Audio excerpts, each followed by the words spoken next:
Hello, great people. Welcome back to our channel Global Happenings today.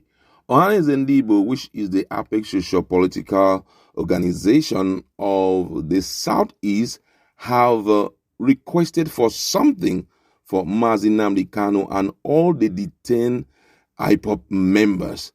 And they have also spoken elaborately about the issue of Igbo presidency come 2023. You're going to hear the perspective which they are coming from and why they are demanding for Igbo presidency. We're going to be looking at these in a jiffy. But before we do that, if you've not subscribed to our channel, kindly hit on the red subscribe button and also on the bell icon so that you get notification anytime we publish our videos. The Igbo Socio-Cultural Organization, Ohanaeze Ndigbo, has reiterated that it is the turn of the Southeast region to produce the president, and it is ready to present competent candidates for the presidential election in 2023.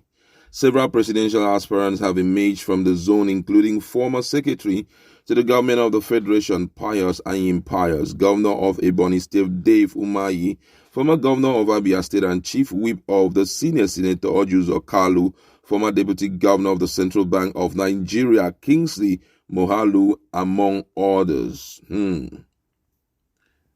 Ohanaeze leader Professor George Obiozor, speaking on Channel Television on Thursday, noted that it was only fair for power to rotate from north to south, and the south is getting it for the first time in Nigerian history. He said, definitely the idea of the president of Nigeria from Igbo land is an idea whose time has come. It is politically and morally justifiable.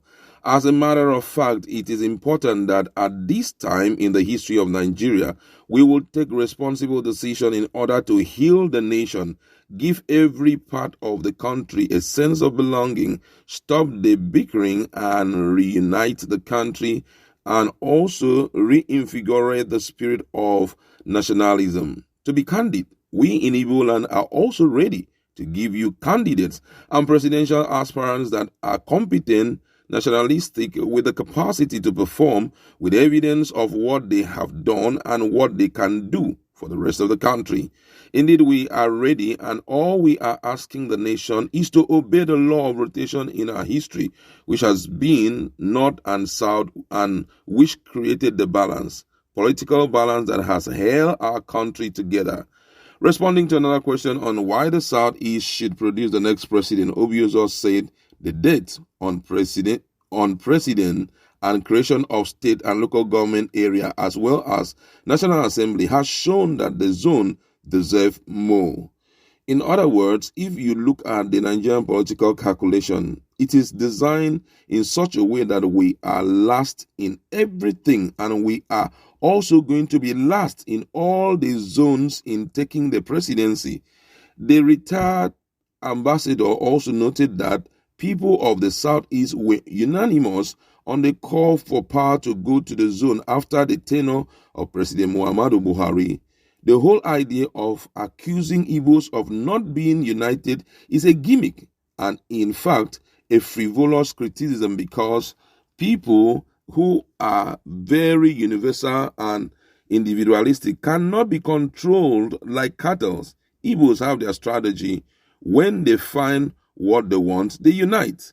The Ohanaeze leader also called for amnesty for members of indigenous people of Biafra, IPOB, and its detained leader, Mazi Nnamdi Kanu, who were being tried by the federal government. Wow, quite interesting. I don't know. The last paragraph there, it's really, really interesting, considering the fact that he is calling for amnesty for these people. I mean, this has been one issue that has been flogged over time, and I feel that the federal government must do something immediately to, correct and also to allow them to enjoy what other people have been enjoying. Now, some few days ago, I was reading a certain write-up by someone, and the person was talking about the treatment that has been meted out to people, especially those who have been involved in acts of self-determination, secession, complaint, fight against marginalization, and all of that. And according to the person,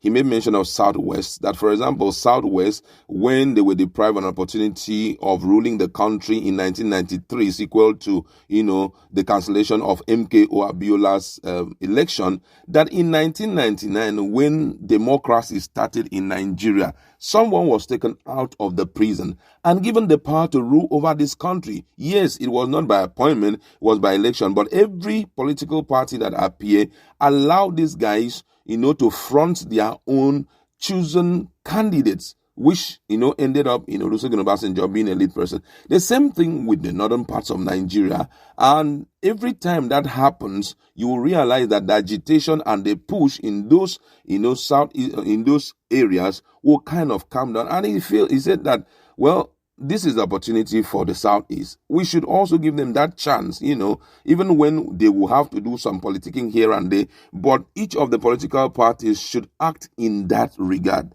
But right now, what most people are interested in is the fact that we need, amidst all of this issue of we are being marginalized and all of that, Ohanaeze Ndigbo or any other group should sit back and bring out a candidate that is not representing Ndigbos, but is representing Nigerians.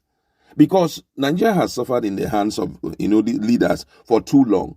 And being that whoever the president is, will affect the generality of Nigeria, will affect virtually everything about the country, the economies, how the foreign, the outside people see us, everything, it will affect it. So we need someone who will have the mind of carrying the 36 states along and not just the Southeast. And I feel that is why this guy is answering this question, Ohanaeze Ndigbo. That's the kind of person we need. Someone who will treat the case of insurgency in the northern part of Nigeria as if it was his own region. Someone who will also treat the issue of marginalization in the Southeast as if it was, his own people. Someone who will also treat the issue of Sud, in the south, as if that town was where he was living. His mother was buried there or his mother resurrected there. You just have to do something to prove that we are one. Someone who will say, no, it can't happen again in the north central part of the country. Someone who will be there for the southwesterners.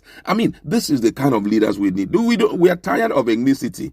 Because the issue of ethnicity, at the end of the day, you just realize where the president is sourced from is where all the enjoyment is going to. And it makes no sense, you understand? Because whatever money you are sitting on or whatever money you are controlling is the money contributed by the 36 states in the country. Someone who will be very fair in his dealing and all of that. This is overly important. Now, I'm talking about the issue of Mazi Nnamdi Kanu soliciting for the amnesty is another issue of concern. You understand? The same treatment that was given to other people is what virtually everyone wants to also see in his own case. Yeah, we know that they may have reasons, and anger in their heart concerning certain things he has done.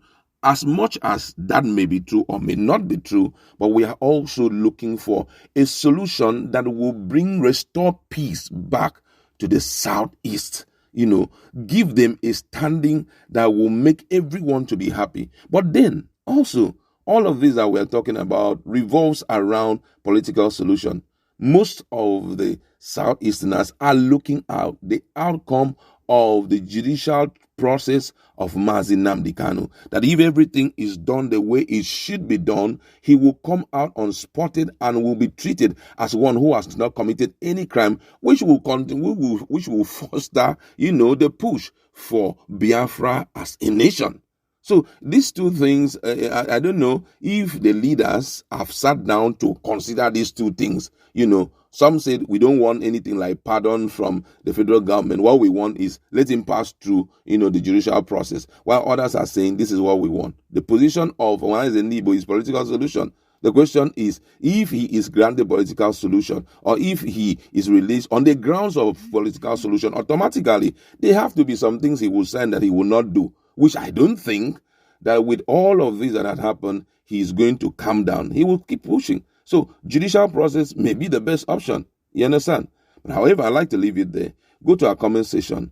Now, Johannes Ndibo is demanding that Mazi Nnamdi Kanu should be released on the grounds of amnesty and other, members of IPOB. What's your position on it? Let's interact in our comment.